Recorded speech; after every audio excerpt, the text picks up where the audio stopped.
Hello बच्चों लोग, तो हम इस वीडियो में करने वाले हैं क्लास 8 का हिंदी। ठीक है, हिंदी का क्वेश्चन को करेंगे इस वीडियो में और 50 इंपॉर्टेंट क्वेश्चन है आप लोग का। 8 क्लास में आपको 50 बहुविकल्पीय एमसीक्यू क्वेश्चन पूछे जाते हैं। ठीक है, और ये 2000 यानी पिछले साल का क्वेश्चन पेपर है। 2023 का क्वेश्चन पेपर को हम लोग इस वीडियो में करने वाले हैं।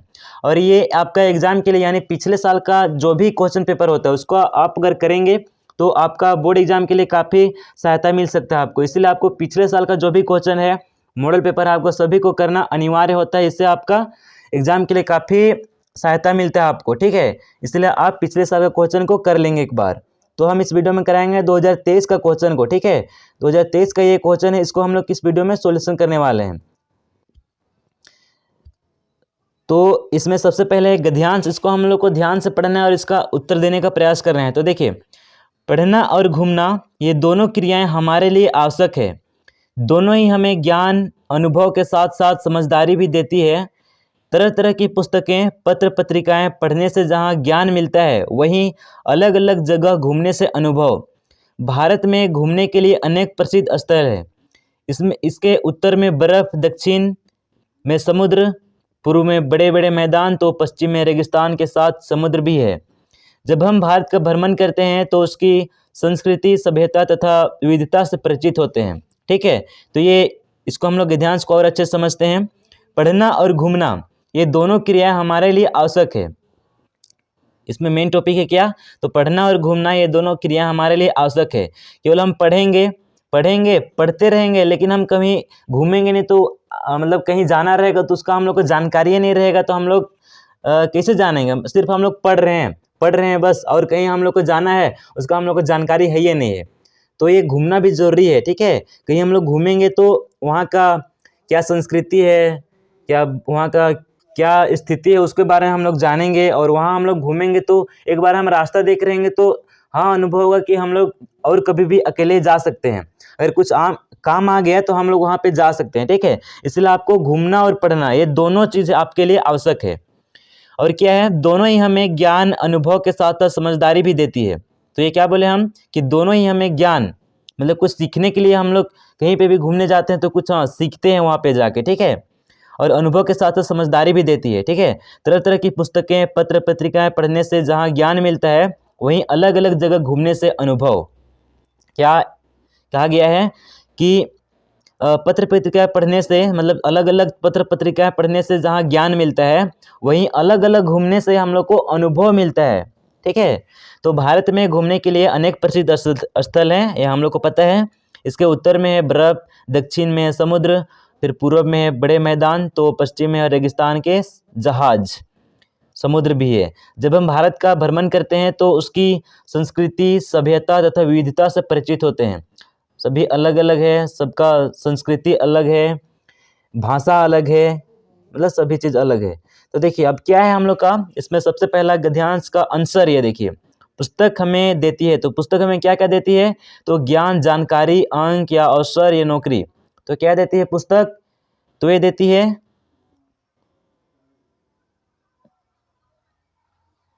तो देखिए हम लोग का क्या था कि पुस्तक हमें क्या देती है? तो पुस्तक हमें देती है ज्ञान, जानकारी। ये ऑप्शन नंबर पहला इसका राइट आंसर हो जाएगा। ठीक है, पुस्तक हमें क्या देती है? तो ज्ञान, जानकारी। ऑप्शन नंबर 2 में क्या है? घूमने से हमें क्या मिलता है? तो घूमने से हमें अनुभव मिलता है। ऑप्शन नंबर दूसरा इसका राइट आंसर।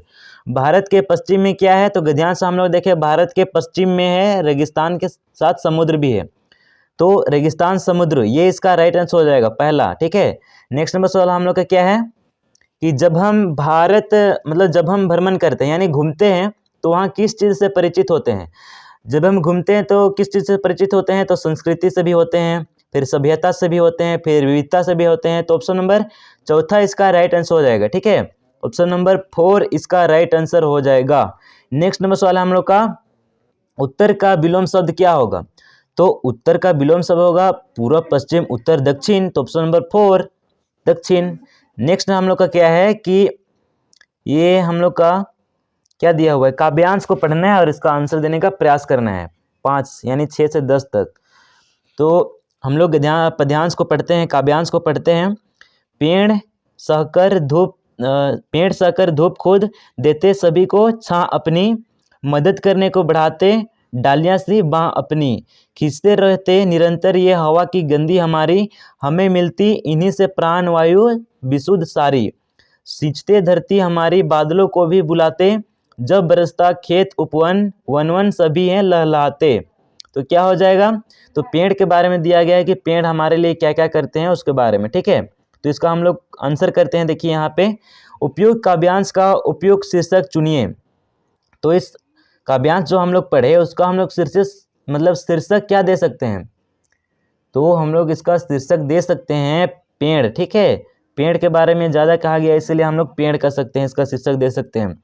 नेक्स्ट हम लोग का क्या है, पेड़ धूप सहकर हमें क्या देती है, तो छां देती है। ऑप्शन नंबर 4 इसका राइट आंसर हो जाएगा। नेक्स्ट हम लोग का क्या है कि दूषित हवा को खींचकर पेड़ क्या करते हैं, तो दूषित हवा को खींचकर वर्षा करवाते हैं, या लकड़ी प्रदान करते हैं, या विशुद्ध प्राणवायु प्रदान करते हैं, या फल देते हैं। तो दूषित हवा को खींचकर क्या करते हैं, ये 8 का राइट आंसर हो जाएगा हम लोग का ऑप्शन नंबर तीसरा, ठीक है। विशुद्ध प्राणवायु प्रदान करते हैं, ये शुद्ध प्राणवायु प्रदान करते हैं हम लोग को पेड़, ठीक है। नेक्स्ट हम लोग का क्या है, हमें किससे प्राण मिलता है, तो हमें किससे प्राण मिलता है, अशुद्ध वायु से, या विशुद्ध वायु से, या जल से, या भोजन से।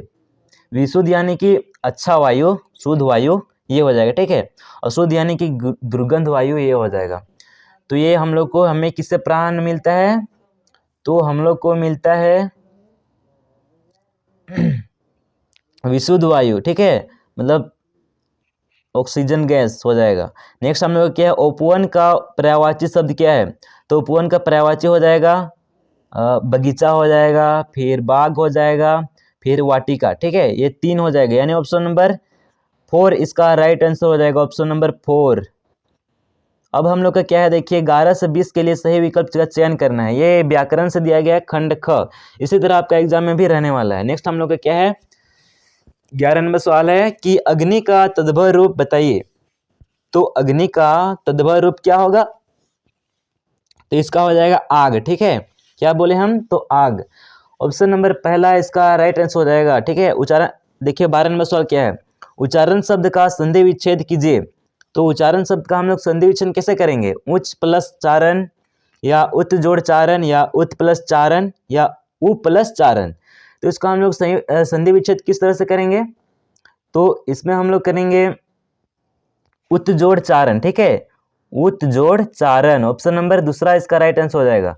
नेक्स्ट हम लोग का क्या है कि समान का विलोम शब्द क्या होगा, ठीक है। समान का विलोम शब्द क्या होगा, यानी ये समान देने की बात है, कुछ हम लोग समान नहीं दे रहे हैं ना, समान समान दो हो जाएगा। एक तो समान होता है इस तरह से आपका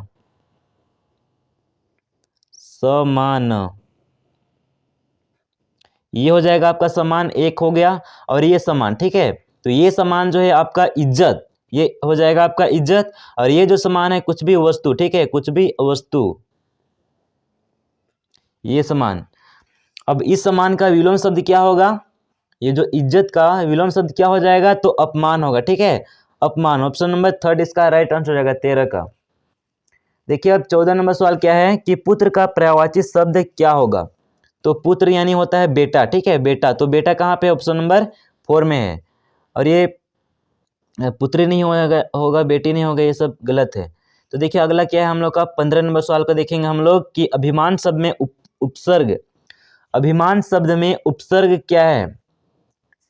तो इसमें हम लोग को उपसर्ग बताना है। तो इसमें जैसे कि उपसर्ग कहाँ जुड़ता है, तो उपसर्ग शब्द के आगे की ओर जुड़ता है, ठीक है, उपसर्ग शब्द से आगे की ओर, इसको आपको याद रखना है, उपसर्ग शब्द का आगे की ओर जुड़ता है, ठीक है। और एक होता है प्रत्यय, ठीक है, प्रत्यय ये आपका शब्द का पीछे तरफ जुड़ता है। जैसे कि भूगोल का आपका भूगोल का भौगोलिक हो जाएगा, भारत का भारतीय, यानी वहाँ पे ई प्रत्यय लग रहा है, ई प्रत्यय लग रहा है। इसका मतलब कि मतलब प्रत्यय जो है शब्द का पीछे तरफ जुड़ता है, शब्द का पीछे तरफ, और उपसर्ग शब्द का आगे तरफ जुड़ता है। इसको आपको ध्यान रखना है, ध्यान में रखना है। अभिमान शब्द में उपसर्ग कहाँ बताइए, तो अभी हो जाएगा, ऑप्शन नंबर दूसरा इसका राइट आंसर हो जाएगा। आगे देखिए कि आई प्रत्यय से बना शब्द, क्या बोले थे हम पहले कि आई शब्द का पीछे तरफ बनता है, तो इसमें आई प्रत्यय कहाँ पे लगना चाहिए उसको देखिए, ग्रामीण यहाँ पे इन प्रत्यय लग रहा है, अर्पित यहाँ पे ई प्रत्यय लग रहा है, रोगी यहाँ पे रोगी ई प्रत्यय लग रहा है, पढ़ाई यहाँ पे आई प्रत्यय लग रहा है, ठीक है, आई पढ़ाई, ठीक है। ऑप्शन नंबर 4 इसका राइट आंसर हो जाएगा, आई प्रत्यय लग रहा है पढ़ाई में, ऑप्शन नंबर 4 इसका राइट आंसर। देखिए अब अगला क्या है, सेनापति में कौन सा समास है, मतलब समास है सेनापति में कौन सा समास, तो सेना का पति, तो ऑप्शन नंबर दूसरा इसका राइट आंसर होगा तत्पुरुष समास। क्या बोले हम कि सेना का पति, 17 का राइट आंसर ऑप्शन नंबर दूसरा हो जाएगा, सेना का पति, यानी जिसको हम लोग तोड़ सकते हैं, जिसमें हम लोग विभक्ति चिन्ह लगा सकते हैं का, ठीक है, का ये विभक्ति चिन्ह हो गया, तो ये तत्पुरुष समास हो जाएगा, ऑप्शन नंबर दूसरा इसका राइट आंसर हो जाएगा। अब अगला क्या है हम लोग का कि टोकरी में रसीले आम रखे हैं, विशेषण बताइए। तो टोकरी में विषैले रसीले आम रखे हैं, तो इसका हम लोग को विशेषण क्या हुआ, इसमें विशेषण कौन है इसको बताना है, तो क्या हो जाएगा इसका राइट आंसर, तो इसका राइट आंसर हो जाएगा ऑप्शन नंबर दूसरा, रसीले होगा इसका राइट आंसर, ठीक है, रसीले हो जाएगा, ये विशेषण है। नेक्स्ट नंबर सवाल है कि मिद्दू खालिस्तान रखाल के साथ कुछ अमरूद भिजवाए थे, कारक चिन्ह से रिक्त स्थान की पूर्ति कीजिए। तो कारक चिन्ह क्या क्या होता है, तो पहला में होता है कर्ता ने, क्या बोले हम, तो पहला में कर्ता ने, हम बस 3 को बताएंगे, उसको आपको याद रखना है। कर्ता ने कर्म को, कर्ता ने कर्म को, कर्ता ने कर्म को करण से,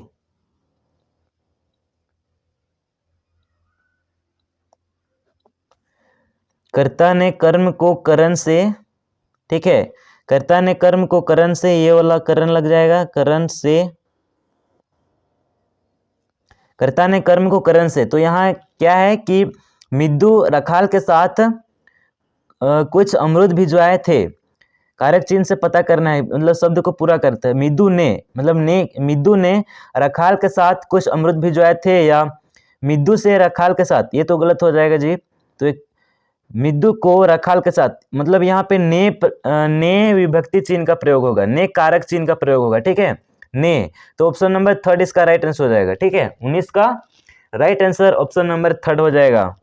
देखिए अब हाथ मलना मुहावरे का अर्थ क्या होगा, तो हाथ मलना यानी पछताना, बहुत पछताना, ऑप्शन नंबर 4 इसका राइट आंसर हो जाएगा।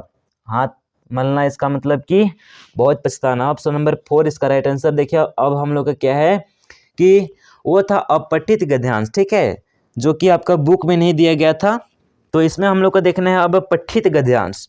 अब पठित गद्यांश से हम लोग को आंसर करना है, तो खंड ग में है ये पठित गद्यांश, पाठ्य पुस्तक के द्वारा दिया गया है।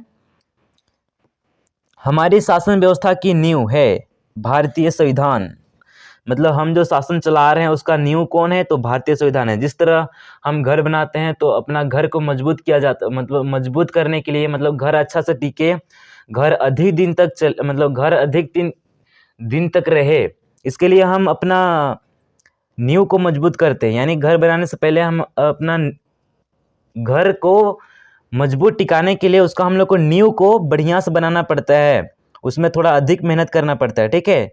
उसी तरह ये भारतीय संविधान, ये हमारी शासन व्यवस्था की नींव है, ठीक है, ये भारतीय संविधान। तो इसके निर्माण के लिए 1946 में गठित संविधान सभा में इस पावन धारा के कई सपूतों ने अपनी सक्रिय भूमिका निभाई थी। इनमें से 2 थे मरांग गोम्पे, मतलब मराम गोमके, जयपाल सिंह मुंडा एवं बाबू राम नारायण सिंह। ये मराम गोम्पे जयपाल सिंह मुंडा, ये रांची स्टेडियम है, ठीक है। तो ये बाबू राम नारायण सिंह, ये 2 थे, मतलब इसका अहम भूमिका, मतलब सक्रिय भूमिका निभाए थे। देखिए हम लोग अब गद्यांश का मतलब आंसर देने का प्रयास करते हैं। तो क्या है सबसे पहला नंबर सवाल कि 21 नंबर का कि उपयुक्त गद्यांश किस पाठ से लिया गया है। तो ये गद्यांश किस पाठ से लिया गया है, तो ये झारखंड के 2 सपूत, एक मरांग गोम्पके जयपाल सिंह मुंडा और बाबू राम नारायण सिंह। तो ऑप्शन नंबर 3 इसका राइट आंसर हो जाएगा। अगला नंबर क्या है हम लोग का, हमारे शासन व्यवस्था की नींव क्या है, तो भारतीय संविधान, जो हम लोग ऊपर पढ़े, तो ऑप्शन नंबर 3 इसका राइट आंसर हो जाएगा।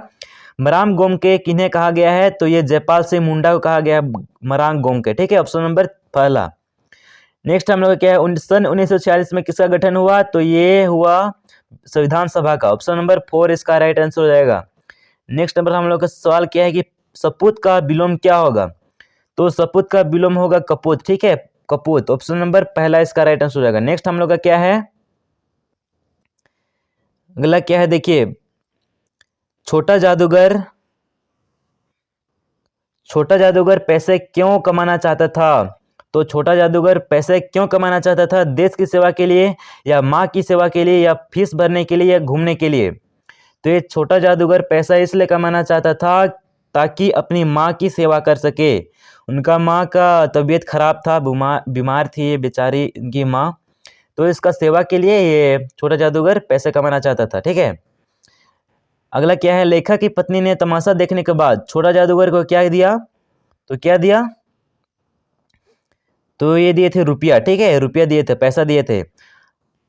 हमारे आचरण पर किसका गुप्त प्रभाव पड़ता है? तो हमारे आचरण पर संगति, ठीक है, संगति का गुप्त प्रभाव पड़ता है। ऑप्शन नंबर पहला इसका राइट आंसर हो जाएगा 28 का। नेक्स्ट हम लोग का क्या है कि विश्वास पात्र मित्र जीवन में किसके समान है? तो विश्वास पात्र मित्र जीवन में औषध के समान, यानी दवाई के रूप के समान है। ऑप्शन नंबर 4 इसका राइट आंसर हो जाएगा। नेक्स्ट हम लोग का सवाल क्या है कि बड़े भाई साहब कॉपी किताब के हाशियों पर कुत्तों बिल्लियों की तस्वीरें क्यों बनाया करते थे? ये जो बड़े भाई साहब है कॉपी किताब के हाथियों पर कुत्तों बिल्लियों की तस्वीरें क्यों बनाया करते थे? ताकि दिमाग को आराम दे सके। ठीक है, ताकि दिमाग को आराम दे सके। ऑप्शन नंबर 3 इसका राइट आंसर हो जाएगा। नेक्स्ट हम लोग का क्या है कि बड़े भाई साहब छोटे भाई से हर समय पहला सवाल क्या पूछते थे? बड़े भाई साहब छोटे भाई से हर समय पहला सवाल क्या पूछते थे? तो ये सबसे पहला सवाल पूछते थे कहाँ थे। ठीक है, कहाँ थे, ये सवाल पूछते थे। ऑप्शन नंबर 4 इसका राइट आंसर हो जाएगा। नेक्स्ट हम लोग का सवाल क्या है देखिए, कलिंग की राजकुमारी का क्या नाम था? तो कलिंग की राजकुमारी का नाम था, क्या नाम था जी, बताइए? तो इसका नाम था पद्मा। ऑप्शन नंबर पहला इसका राइट आंसर हो जाएगा। नेक्स्ट हम लोग का सवाल क्या है कि अमरूद का पेड़ पाठ में लेखक के मकान का मुखड़ा किस ओर था? तो अमरूद का पेड़ पाठ में लेखक के मकान का मुखड़ा किस ओर था? तो ये पश्चिम की ओर था। ठीक है, पश्चिम की ओर। ऑप्शन नंबर दूसरा इसका राइट आंसर हो जाएगा। डॉक्टर चंद्रा में कौन कौन से गुण थे? तो डॉक्टर चंद्रा में इनमें सभी हो जाएगा, इनमें सभी दृढ़ इच्छा शक्ति, धैर्य, लगन, इनमें सभी गुण थे। ऑप्शन नंबर 4 इसका राइट आंसर हो जाएगा। अब देखिए हम लोग का ये जो है काव्यांश को पढ़ना है और इसका हम लोग को आंसर देना है। पूर्व चलने के बटोही बाट की पहचान कर ले, मतलब हम लोग को चलने से पहले रास्ता का पहचान कर लेना है। ठीक है, मतलब हम लोग को कहीं भी जाना है तो उसको पहले हम लोग को रास्ता का पहचान कर लेना है कि रास्ता कैसा है, उबड़ खाबड़ है या किस तरह से है, या अच्छा है या खराब है। तो इस तरह से हम लोग को रास्ता को पहचान करना है। मतलब बाट मतलब रास्ता होता है। ठीक है, पुस्तक में है नहीं कि छापी गई इसकी कहानी, मतलब पुस्तक में नहीं है इसका कहानी छपी गई, मतलब छापी हुई नहीं है। हाल इसका ज्ञात होता है ना औरों की जबानी, अनगिनत राही गए इस राह से उनका पता क्या, मतलब अनगिनत पर गए कुछ लोग इस पर छोड़े पैरों की निशानी। तो जो रास्ता रहता है उसमें पैर का निशानी छोड़ रहते हैं राहगीर, मतलब जो रास्ता चलते हैं। देखिए हम लोग का सबसे पहला नंबर सवाल क्या है कि ये हम लोग काव्यांश पढ़े, तो इसका हम लोग का आंसर देते हैं। तो उपयुक्त काव्यांश किस कविता से ली गई है? हम पंछी उन्मुक्त गगन के, या डायन एक अंधविश्वास, या पथ की पहचान, या पुष्प की अभिलाषा। तो ये पथ की पहचान यानी रास्ता की पहचान ये कविता से लिया गया है। ठीक है, ऑप्शन नंबर पहला इसका राइट आंसर हो जाएगा। नेक्स्ट हम लोग का क्या है कि कवि ने चलने से पहले पूर्व किसकी पहचान करने को कहा है? तो ये पथ का यानी रास्ता का पहचान करने को कहा है। तो ऑप्शन नंबर 3 इसका राइट आंसर हो जाएगा। बटोही का क्या अर्थ है? तो बटोही का अर्थ होता है यात्री। ठीक है, यात्री, राही, पथिक, इनमें सभी हो जाएगा इसका राइट आंसर। ऑप्शन नंबर 4 इसका राइट आंसर हो जाएगा। ठीक है, राही मतलब भी यात्री होता है, फिर पथिक मतलब भी यात्री होता है। ठीक है, तो कुछ लोग इस राह पर क्या छोड़ गए हैं, यानी कुछ लोग रास्ता पे क्या छोड़ गए हैं? तो मतलब चीन यानी पैर का चीन छोड़ गए हैं। ठीक है, ऑप्शन नंबर पहला इसका राइट आंसर हो जाएगा। अगला क्या है, उपयुक्त कविता में कवि क्या संदेश देना चाहते हैं? तो कवि क्या संदेश देना चाहते हैं? राह में आराम करने की, ये तो गलत हो जाएगा जी। राह में आगे बढ़ने की, परोपकार की भावना जागृत करने की, ये भी गलत होगा। तो 40 का क्या हो जाएगा? तो 40 का ऑप्शन नंबर अच्छा, ऑप्शन नंबर थर्ड इसका राइट आंसर हो जाएगा। ठीक है, परोपकार की भावना जागृत करने की संदेश देना चाहते हैं। ठीक है, अगला नंबर हम लोग का सवाल क्या है, पुष्प किस पर इठलाने से बचना चाहता है। तो पुष्प किस पर इठलाने से बचना चाहता है, तो ये इसका राइट आंसर हो जाएगा हम लोग का 42 नंबर का ऑप्शन नंबर दूसरा, अपने भाग्य पर। ठीक है, अपने भाग्य पर कभी आपको इठलाना नहीं है। देखिए हम लोग का क्या है अगला नंबर सवाल, राम का भरत को संदेश शीर्षक कविता में श्री राम ने किसे समझाने का प्रयास किया। तो श्री राम ने समझाने का प्रयास किए थे भरत को। ठीक है, भरत को, ऑप्शन नंबर दूसरा इसका राइट आंसर हो जाएगा। श्री राम ने भरत को किसका पालन करने की सलाह दी, तो ये दिए थे बड़ों की आज्ञा का पालन करना चाहिए, गुरुजनों की आज्ञा का पालन करना चाहिए, राजधर्म। ठीक है, तो ऑप्शन नंबर 4 इसका राइट आंसर हो जाएगा। इनमें सभी की आज्ञा का पालन करना चाहिए, इस टाइप से वो बोले थे। तुलसीदास जी के अनुसार मुखिया को कैसा होना चाहिए, मुख के समान या आँख के समान या नाक के समान या कान के समान। तो इसका राइट आंसर हो जाएगा हम लोग का ऑप्शन नंबर थर्ड, 45 का राइट आंसर क्या होगा, ऑप्शन नंबर पहला। ठीक है, मुख के समान। नेक्स्ट हम लोग का देखिए 46 नंबर सवाल क्या है, तो 46 नंबर है हम लोग का सवाल कि किस कविता में प्रकृति को प्रदूषित नहीं करने के लिए प्रेरित किया गया है। तो किस कविता में प्रकृति को प्रदूषित नहीं करने के लिए प्रेरित किया गया है, तो ये बूढ़ी पृथ्वी का दुख। ठीक है, बूढ़ी पृथ्वी का दुख कविता में कहा गया है ये। देखिए अब रात के सन्नाटे में नदियाँ क्यों रोती है, पानी की कमी के कारण, प्रदूषित होने के कारण, या वर्षा नहीं होने के कारण, या जनसंख्या वृद्धि के कारण।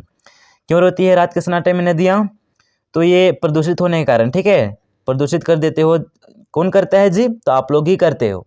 नदी में जाके कपड़ा धोते हो, फिर बकरी उकरी को भी वहाँ घुसा देते हो, फिर भैंस उसको वहाँ नहलाने लगते हो, फिर वहाँ अब गंदगी हो जाता है नदी। ठीक है, प्रदूषण।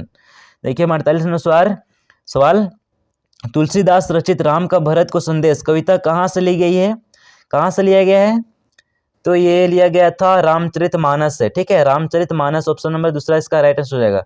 डायन एक अंधविश्वास शीर्षक कविता में गांव के लोग किसी की मृत्यु होने पर किसे जिम्मेदार मानते थे, बीमारी या अस्पताल की कमी या समय पर डॉक्टर न मिलना, बूढ़ी औरत।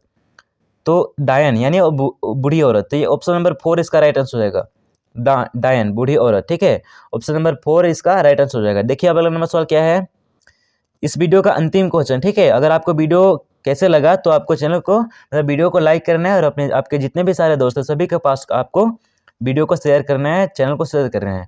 तो देखिए 50 नंबर सवाल क्या है कि डायन एक अंधविश्वास शीर्षक कविता में किस सामाजिक बुराई को दूर करने का आह्वान किया है, ये अंधविश्वास या बाल श्रम या दहेज प्रथा या बाल विवाह। तो ये अंधविश्वास। ठीक है, अंधविश्वास यानी हम लोग को बिना जाने हुए विश्वास नहीं करना चाहिए। ठीक है, कोई भी बोल दिया कि वहाँ पे कुछ भी है तो उसको आप लोग को विश्वास नहीं करना है। जब तक आप देख नहीं लेते हो तब तक आपको विश्वास नहीं करना है। ठीक है, जब अगर आप देख लिए तो ठीक है, हाँ होता है ये सब, अगर आपको नहीं देखे हो आप तो उसको आप लोग को विश्वास नहीं करना है।